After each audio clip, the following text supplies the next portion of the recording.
Bonjour à vous. Donc aujourd'hui, nous allons reprendre l'étude concernant Jérémie. Nous avons étudié donc le verset 5 du premier chapitre et nous allons donc reprendre parce qu'il nous reste encore 2-3 petits mots à l'intérieur de ce verset à étudier. Et puis nous poursuivrons avec le verset 6, 7 et 8 si je ne me trompe pas. Voilà, nous commençons, donc nous allons relire le verset 5. Avant que je t'eusse formé dans le ventre de ta mère, je te connaissais, et avant que je t'eusse sorti de son sein, je t'avais consacré, je t'avais établi prophète des nations. Donc nous avions vu plusieurs petits mots, notamment Jérémie lui-même, souvenez-vous, dans la première partie. Et puis nous avions étudié donc le verbe former, le mot ventre. Et là, nous allons reprendre, nous l'avions vu vite fait, mais reprendre le mot yada. Yada, donc le verbe connaître. C'est un mot que vous connaissez puisque nous l'avons déjà étudié. Il se dit donc yada, savoir, connaître, apprendre à connaître, percevoir, discerner, reconnaître, connaître une personne de façon charnelle. Souvenez-vous, nous en avions parlé parce que je vous expliquais qu'en fait, Dieu connaît ses enfants aussi vrai qu'un homme et une femme se connaissent charnellement. Cela signifie quoi? Cela signifie que vraiment Dieu nous connaît au plus profond de nous-mêmes. Nous avons une perception de Dieu intellectuelle de notre cœur et le Saint-Esprit nous donne une certaine perception de Dieu qui grandit avec le temps, mais Dieu, lui, il nous connaît à la perfection. Et ça, c'est vraiment impressionnant et c'est très important de comprendre jusqu'à quel point Dieu connaît ses enfants, il les aime en profondeur. Nous poursuivons avec le mot consacré, donc qui se dit Kadash. Vous connaissez ce mot, c'est le mot sainteté. Donc lorsque Dieu dit qu'il consacre son enfant, cela signifie qu'il le rend saint. Avant tout, il le rend saint parce que le Saint-Esprit entre en lui. C'est la première étape, j'ai envie de dire. Il signifie également préparer, dédier, être sanctifié, être saint. Vous pouvez voir là sur la diapo que nous avons repris le mot consacré et un peu plus en détail, il signifie s'abandonner tout entier, employer tout son temps. Lorsque Dieu dit à Jérémie qu'il va le consacrer à sa mission, à son œuvre, il explique à Jérémie directement « Chacune des secondes de ta vie me seront consacrées ».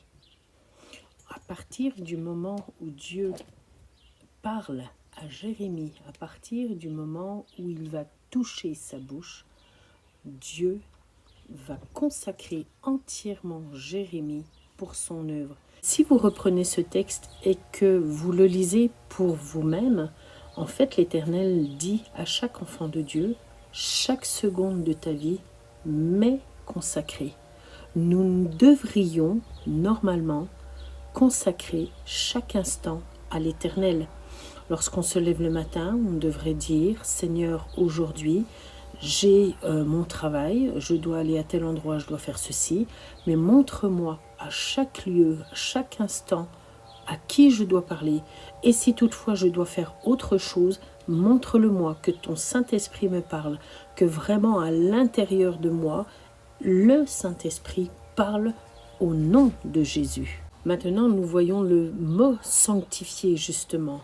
Rendre quelqu'un saint, le mettre en état de grâce, mettre à part.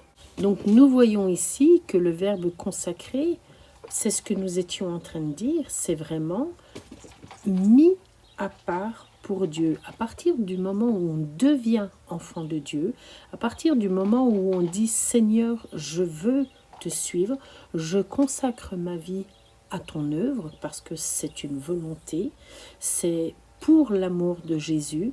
Alors, comme je l'ai expliqué ce week-end à une personne, nous ne le faisons pas par obligation. Nous le faisons parce que nous aimons Jésus, parce que nous aimons Dieu, parce que nous réalisons l'amour que Jésus a eu pour nous à la croix. Nous réalisons la croix. Nous réalisons que par amour pour tous les êtres humains, Jésus a été cloué à la croix. C'est lui qui l'a voulu. Lorsqu'il était dans le jardin de Gethsémani, il a dit à Dieu, je les ai tous conservés, je les ai tous gardés, protégés. Ils sont là, ils sont prêts. Et il a accepté l'œuvre de la croix. Il a accepté de prendre tous les péchés des êtres humains et de les clouer à la croix. Voilà ce que nous réalisons. Et pour cela, nous disons en Jésus, je veux être mis à part, je veux consacrer ma vie pour toi, Seigneur, parce que c'est peut-être en gros la seule chose que nous pouvons faire, donner notre vie à Jésus pour pouvoir parler, pour pouvoir regarder, pour pouvoir écouter le Saint-Esprit qui est là et qui nous parle et qui va intercéder pour d'autres personnes. Il va nous guider, il va nous dire, là, c'est là qu'il faut que tu ailles et c'est là qu'il faut que tu parles. Et pour terminer avec le verbe consacré, nous allons voir la définition préparer, éduquer, aguerrir, élaborer. Donc l'Éternel, durant tout notre temps de sanctification, va nous éduquer. Parce que nous ne savons pas, quand nous devenons enfants de Dieu, nous sommes comme un bébé, nous devons apprendre à devenir enfants de Dieu. Nous poursuivons donc notre étude avec le mot établi. Le verset dit « Je t'avais établi prophète ». Le mot établi, donc le verbe établir plutôt, c'est le verbe nathan. Donc aussi surprenant que ça puisse paraître, l'Éternel dit « Je t'avais établi ». Mais en réalité, ce mot signifie donner, accorder, permettre, distribuer, doter, gratifier, octroyer, procurer. Donc lorsque Dieu dit à Jérémie « Je t'avais établi prophète », donc avant même qu'il lui parle, il avait décidé, lorsque Jérémie était dans les cieux en esprit, il lui avait donné le titre de prophète. Il l'avait établi prophète. Donc il lui a distribué, il l'a doté d'une fonction qui est prophète. Ce mot signifie aussi donc attribuer, employer, se servir de, user de, utiliser. Donc là, vous allez dire, on a l'impression que Dieu utilise une chose. Non, en fait, la parole dit que nous sommes des instruments pour Dieu. Donc c'est pas dans un sens péjoratif, c'est plutôt un sens où vraiment nous sommes honorés de savoir que nous allons œuvrer pour l'œuvre de l'Éternel. La parole dit que nous sommes des instruments inutiles. Mais par amour pour nous, l'Éternel a dit qu'il voulait que ses propres enfants puissent œuvrer aussi dans son œuvre. Donc, il se sert de nous, tout simplement, dans son œuvre. Ce mot signifie donc établi, désigné, assigné, nommé, fixé, imposé. Donc, on a vraiment cette notion dans le verbe établir de quelque chose qui a déjà été fixé avant même que Jérémie arrive sur terre, avant même qu'il soit dans le ventre de sa maman. Dieu avait déjà fixé une fonction, avait déjà dit à Jérémie, tu vas venir sur terre, voici la fonction. Cette fonction, c'est de devenir prophète. Et nous allons voir ensemble le mot prophète. Il se dit en hébreu Nevid, ce qui signifie l'homme qui parle, un prophète, pourrait venir d'un verbe navi, du sens de parler, appeler, prononcer. Donc, un prophète, c'est quelqu'un qui vient parler au nom d'eux. C'est quelqu'un qui vient annoncer des choses.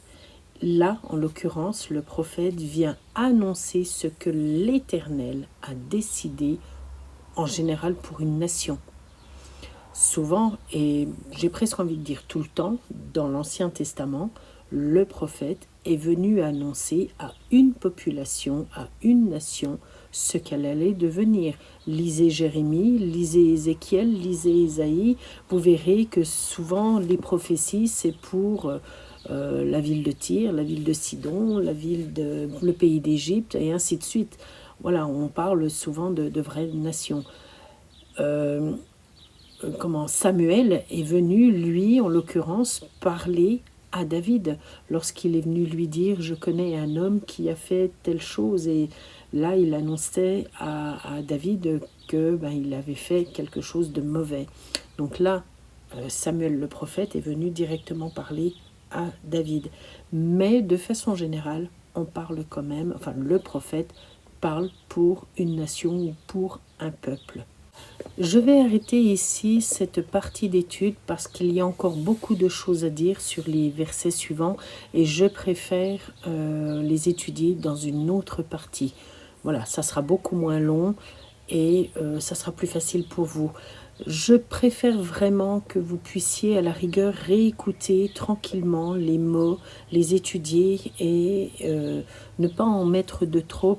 Voilà, je vous dis à très bientôt, que l'Éternel vous bénisse abondamment.